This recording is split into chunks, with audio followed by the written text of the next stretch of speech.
So it seems like this week is going to be Rings of Power week because we have another article that's coming out about Rings of Power. But this one I'm making in particular because a couple of days ago I made a video, well, actually yesterday, because this video should be releasing tomorrow.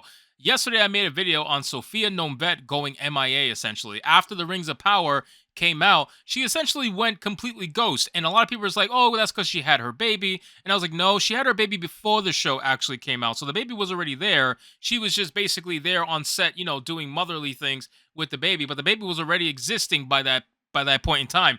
But she was just completely gone. Like she had one singular quick moment in Wednesday in the first episode. It has completely gone ever since. And there really wasn't a lot of articles or anything about her. She was just completely gone, which was weird because being the poster child for diversity, equity, and inclusion for Amazon, I thought it was pretty strange that they basically just dumped her and she was just nowhere to be found. But apparently, thanks to a couple of people who commented on my video, shout out, there is now an article from Variety from December 13th. So this was yesterday because today's video is December 14th. Yesterday, they came out with this article that basically says Sophia Nomvete is basically speaking about how she moved mountains with a song on The Lord of the Rings, The Rings of Power. So this is the first article that I've seen after the show came out that features Sophia Nomvete, the poster child for diversity, equity, and inclusion. So we're going to get into the article, guys. This one comes to us from good old Variety. Of course, I hate giving them any kind of exposure, but it is what it is.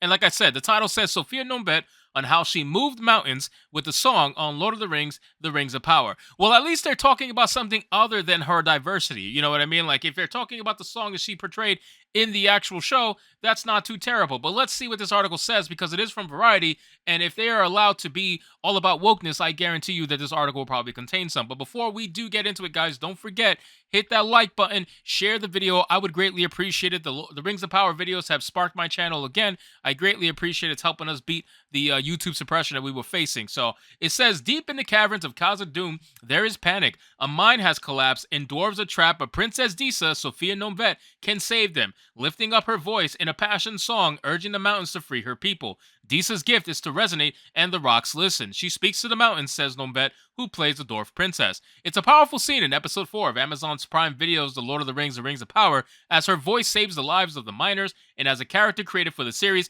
she establishes herself as a force within the story. Okay, stop. Time out. God, man, any chance they get to overplay someone because they know what it means for them in terms of clicks and everything like that, they're gonna take that chance. Disa was not a powerful, character within the story. Disa was a side character at best. Was she good at her character? Yeah, absolutely. She actually did a good job, in my opinion. Even after the whole diversity, equity, inclusion nonsense. I really hoped, or I really should say that I wish that she didn't talk about the whole diversity nonsense. I know that's why she was hired, but I wish she didn't because herself as Princess Disa was actually not that bad. As a side character, it's like, okay, whatever, it's not that big of a deal. But to call her a very pivotal character is a little bit ridiculous. To call her a powerful force within the story, I think is really, really ridiculous. It says director Wayne Yip told her that this moment was to be pivotal. It's a wordless song full of lament, pleading, and power. This female dwarf, which we've never seen before in this particular way. God, no, they're doing it again. They're doing it again. And you know what's funny? Now they're saying, oh, it was the first female dwarf ever on screen. That's what they said in the beginning. Do you see how they always change their words now? Do you see that? Now it's not the first female dwarf ever on screen. Now it's the first female dwarf we've ever seen in this particular way. What's this particular way? Dark skin? Really? This is the particular way you want to highlight? This is so stupid. So it says that to make sure that it was coming from a place much deeper, we wanted to play with the sounds, so they would let me have a free reign, and I would sit in the studios with a mic, and I would just play with the voice. They recorded her song live with Rob Aramayo, who plays Elrond, hearing it for the first time, and no one else on set had heard it. We wanted it to be live. When Elrond turns to Disa and asks in wonder, what was that? He's speaking for the audience too. It was a really quiet and calm set, and I generally feel like I blacked out for about 10 hours that day and just let it rip. It's really organic, and it comes from a place of authenticity, creativity, and so it's just such an important thing for me. After the shoot, music supervisor Bear McCreary then took over and added his magic to it, putting other voices in it, she says. A little secret is that myself and Bear had an ADR session a bit later to kind of work out whether there was more stuff that we could do. And he said that actually he worked on a few bits, but most of that just takes it at about 90%, if not 100% live, because he said there was nothing he could add. Portraying the pivotal character was a big step for the London-based stage veteran Nomvete. She was pregnant and just days away from delivering when she auditioned. So like I mentioned before in my other video, a lot of people think that Sophia Nomvete gave birth after the show. She wasn't pregnant during the actual show. She gave birth shortly after she auditioned, and when the show was actually being filmed, she had already given birth. So that wasn't like the reasoning for her disappearing or anything like that. She had already given birth, so that was done. It says, I did 15 and 16 years in straight theater, and this was my first real television gig, she says, noting that she worked and worked and worked her way up, and when she became pregnant, she sort of saw that as the end of chapter 1. I felt I was in an industry that I was aware that things might slow down for me because historically that's how it's been for women. Ah, God, stop. Stop, man. There are plenty of women actresses that actually are perfectly fine after giving kids. They have long lasting careers. Stop, man. Stop with this. This victim mindset is really annoying at this point. It says, thinking that she hadn't gotten the role because I never, ever, ever even auditioned for a show on this scale in my entire life or career. But the casting director was looking for a theatrically indie actors who would play the dwarves. They are small, but they have huge personalities. Nomvete ticked off that box. Well, it's great that you use those words because she definitely ticked off a few other boxes. God.